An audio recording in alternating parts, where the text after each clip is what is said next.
Presiden Jokowi sebut dirinya hanya manusia biasa yang tidak sempurna. Karena itu Jokowi meminta maaf atas kesalahan dan kehilafannya selama menjabat sebagai presiden.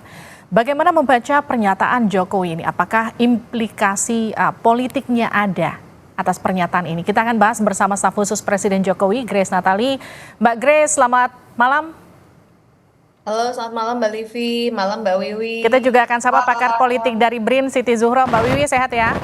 Ya, alhamdulillah Mbak Livi. Saya ke Mbak Grace dulu. Mbak Grace, jadi apa makna dari permintaan maaf Pak Jokowi untuk masyarakat ini?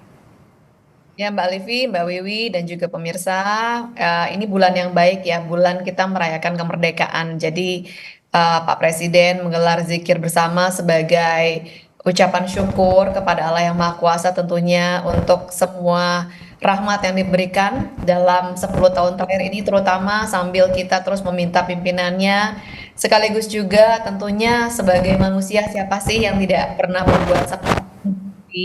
Kesempurnaan hanya milik Allah yang Maha Kuasa. Jadi beliau menyampaikan kalau memang ada yang tidak dirasa tidak berkenan, ada kesalahan, mohon dimaafkan. Saya pikir dimaknai secara positif saja, Mbak Livi. Ini adalah momen untuk berdoa bersama, memanjatkan doa untuk kebaikan bangsa. Mbak Grace, apa yang men-trigger seorang presiden tiba-tiba minta maaf begitu dan menyebut saya manusia biasa yang juga punya kekurangan? Apakah kemudian ada yang memicu sampai kemudian Pak Jokowi harus minta maaf seperti itu?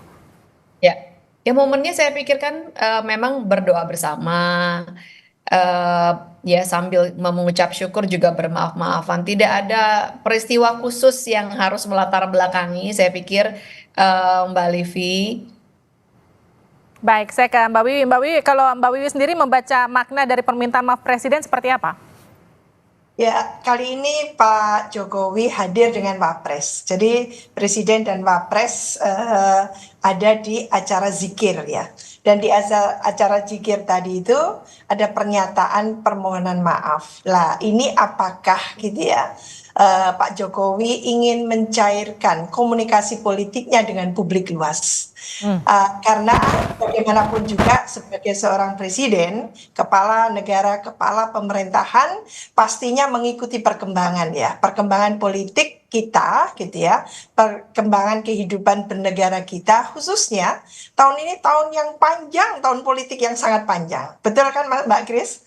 Panjang banget gitu ya. Karena panjang seperti itu tentu gitu ya, setelah pemilu kemarin ya banyak kekecewaan. Memang ada yang puas, tapi juga sebagian juga masih kecewa, masih tidak puas dan sebagainya.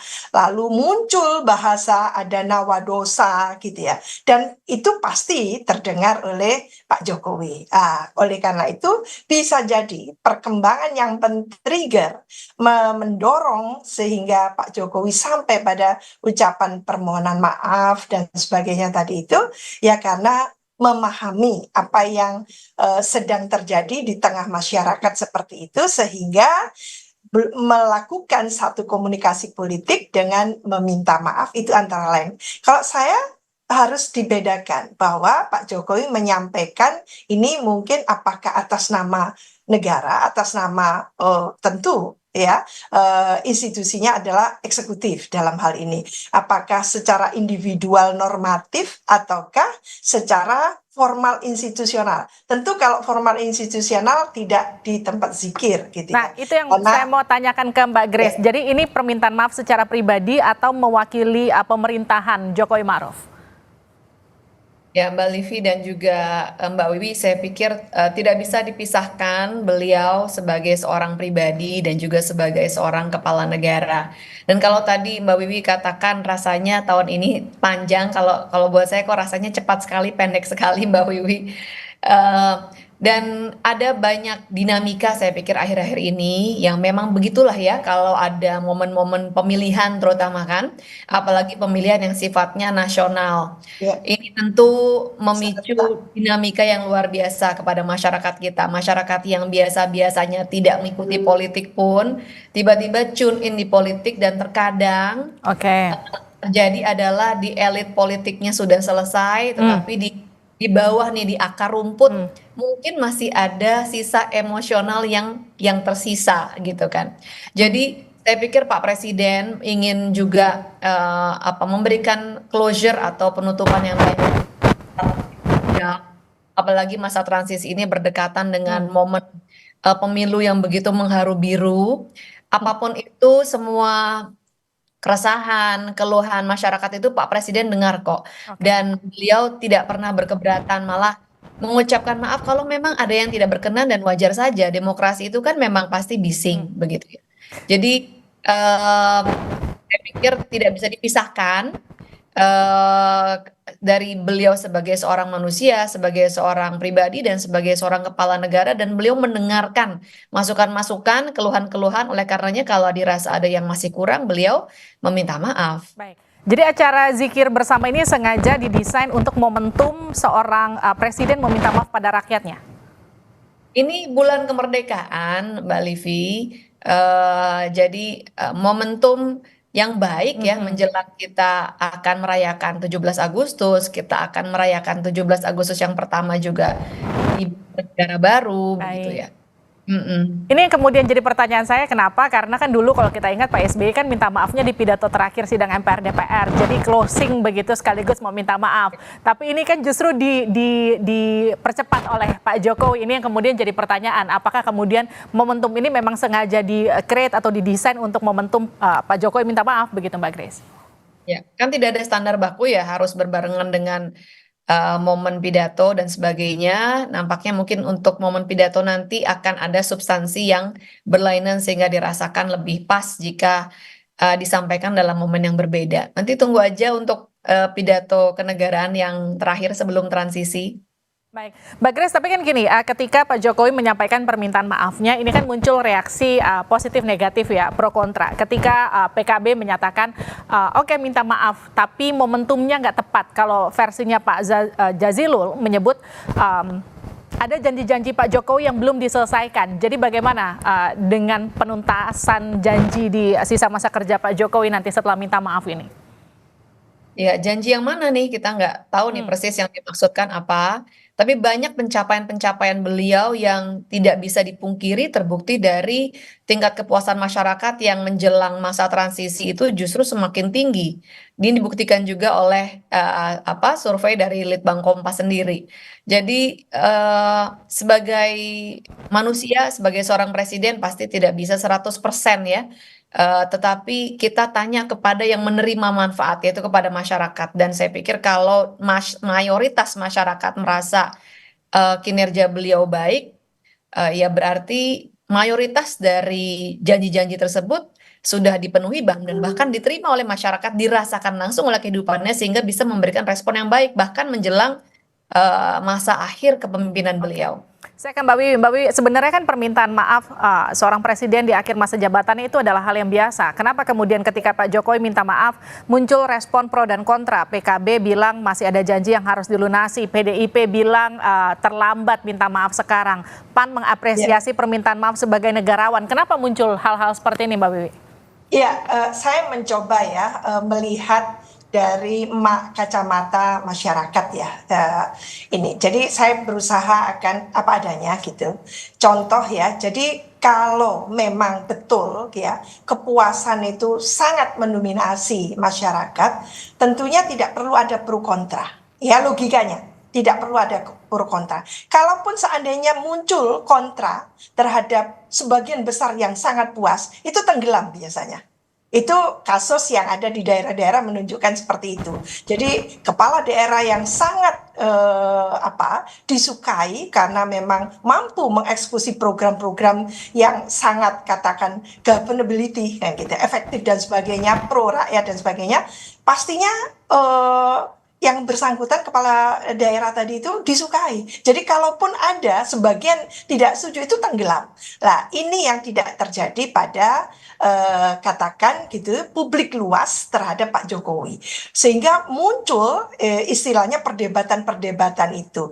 Pak Jokowi ingin cooling down secara politik sehingga menyampaikan permintaan maaf, dan kali ini kita menyaksikan membawa Pak Wapres Pak Ma'ruf Amin kan gitu ya.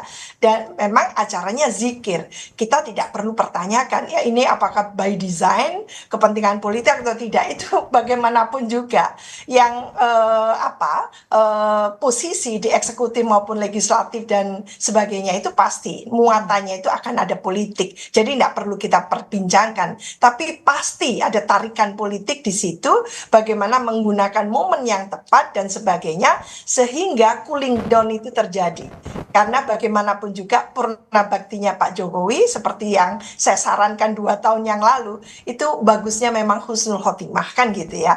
Husnul khotimah itu artinya berakhir dengan baik Mbak Kris itu ya, Mbak Livi. Jadi itu yang kita harapkan. Tentu kalau itu diawali atau diakumulasi dengan semua tahapan-tahapan yang kita menuju sampai pasca pemilu itu oke. Lah, kemarin perdebatannya belum selesai memang tentang pilpres. Itu menyisakan yang luar biasa, bukan di tataran elit lagi, di tataran grassroots. Lah ini bagaimana mengobati ini? Maka diberikanlah kata-kata permohonan maaf tadi. Tapi apakah masyarakat menerima? Lah ini yang masih juga kelihatannya menurut saya menimbulkan satu pertanyaan-pertanyaan, dan menurut saya biarkan saja sampai di mana sebetulnya sehingga nanti ada forum yang di mana Pak Jokowi bisa mempertanggungjawabkan atas nama dipilih oleh rakyat gitu ya, dari rakyat oleh rakyat, tentu untuk rakyat. Oleh karena itu Pak Jokowi ingin mempertanggungjawabkan itu kepada rakyat. Lah forum secara formal institusional tadi pastinya bukan di arena forum zikir, bukan, pasti ada di DPR lah. Itu yang mungkin kata Mbak Grace sudah dipersiapkan untuk disampaikan pertanggungjawabannya. Tapi gini, cooling down 2 bulan, masih ada sisa 2 bulan jelang akhir jabatan. Ini nggak terlalu dini kah, Mbak Wiwi, menurut Anda? Cooling down kan boleh saja kan gitu. Itu ikhtiar dari Pak Jokowi. Kita berusaha ya Pak Jokowi untuk supaya tidak terjadi kulminasi gitu, semacam silang sengkarut dalam politik, maka harus ada cooling down. Lah itulah politik harmoni gaya Indonesia sebetulnya, tidak sampai meletus gitu, sehingga harus ada cooling down. Lah apakah ini berhasil? Lah ini yang tentu masih menyisakan ya, karena antar elit sendiri Pak Jokowi dengan beberapa elit juga belum clear kan gitu. Apalagi di tataran grassroots-nya ini Mbak Kris. Ini menurut saya akan cukup serius kalau tidak dilakukan secara juga serius tahapan-tahapan itu. Jadi tidak cukup apa yang disampaikan melalui zikir tadi, tapi tentu itu positif gitu ya. Tapi tidak cukup, tidak memadai, karena masih akan dimaknai terlambat, terlalu dosanya terlalu banyak dan sebagainya, yang lain. Dan inilah arenanya di mana pemerintah gitu ya, atas nama eksekutif, atas nama kepala negara dan kepala pemerintahan, beliau yang bertanggung jawab, bukan menteri. Memang beliau yang, Pak Jokowi yang harus bertanggung jawab. Nah itu Mbak Grace yang jadi pertanyaan, merespon juga tadi pernyataan Mbak Wiwi dan juga pernyataan PDIP Mas Ciko yang menyatakan permintaan maaf Pak Jokowi ini terlambat.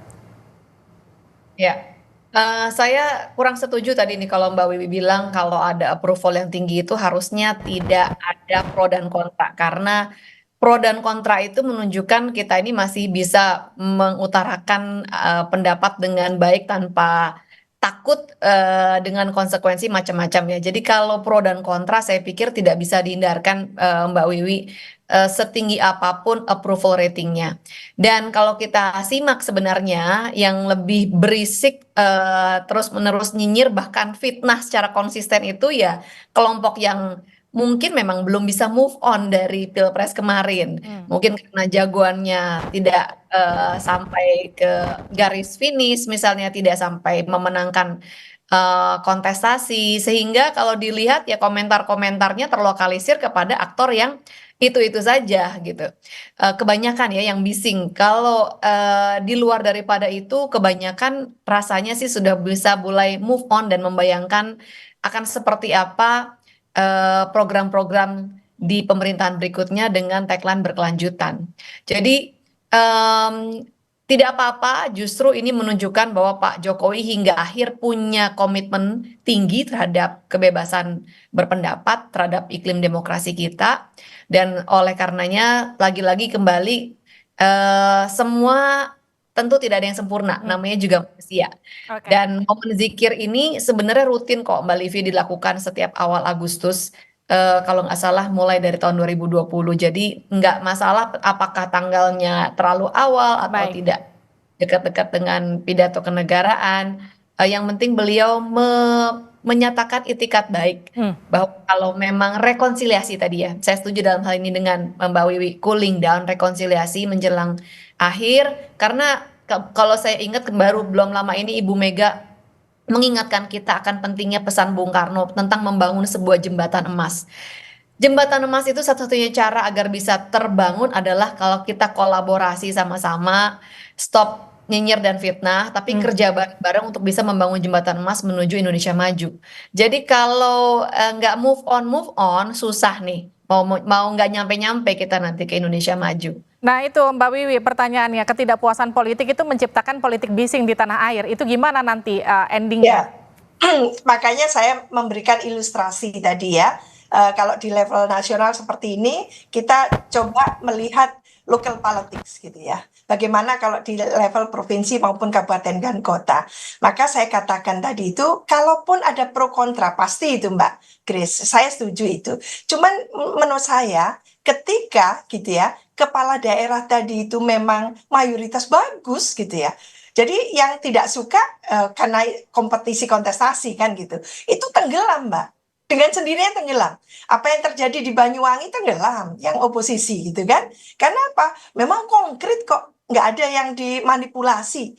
Surabaya, Bu Risma, nggak bagus juga. Nggak bisa diakui. Bu Risma nggak ada. Bagaimana? Beda pasti kan gitu. Lah, itu antara lain. Maka kita menyaksikan, wah pilkada untuk periode keduanya calon kepala daerah yang berhasil, itu uncang-uncang kaki banget gitu. Benar itu.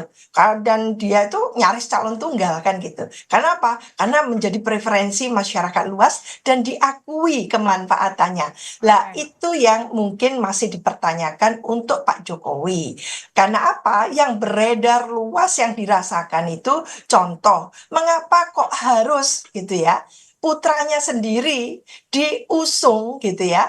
Sementara dari cuman wali kota mendadak langsung seperti itu dengan mengubah umur. Itu contoh. Oke. Nah, mungkin kalau kita bisa nerima, sebagian besar kita belum. Ini gimana? Dianggap masih memberikan legacy, memberikan satu noktah pada hukum kita, etika kita gitu ya, dan sebagainya. Dan ini yang juga menurut saya coba direspon secara serius oleh Pak Jokowi. Saya positif saja, sehingga dengan bahasa yang sangat kontemplatif gitu menyampaikan permohonan maaf itu. Karena apa? Guru besar pada nangis gitu ya. Karena etika dilanggar nih di negara kita. Nah, itu yang perlu diobati. Baik. Ya. Mbak Grace, itu terakhir buat Anda. Jadi bagaimana memastikan pemerintahan Jokowi nanti akan landing dengan mulus di Oktober mendatang? Sebelumnya saya ingin meresponi Mbak Wiwi yang terakhir karena tadi kan beliau barusan membuat statement. Kalau dikatakan atau dibandingkan dengan pilkada, saya pikir tidak apple to apple karena cakupannya, skupnya, masyarakat yang tahu, yang peduli, yang concern dengan kontestasi level bupati, kabupaten, atau kota madya, atau sekalipun provinsi sangat-sangat terbatas. Sementara kalau nasional pemberitaannya luas. Ini kan juga berkaitan dengan kepentingannya dengan media massa ya, yang butuh klik, butuh orang nonton. Jadi kalau pemilu atau pilkada yang jauh dari lingkaran kekuasaan, mohon maaf, juga nggak menarik untuk media membahasnya panjang lebar.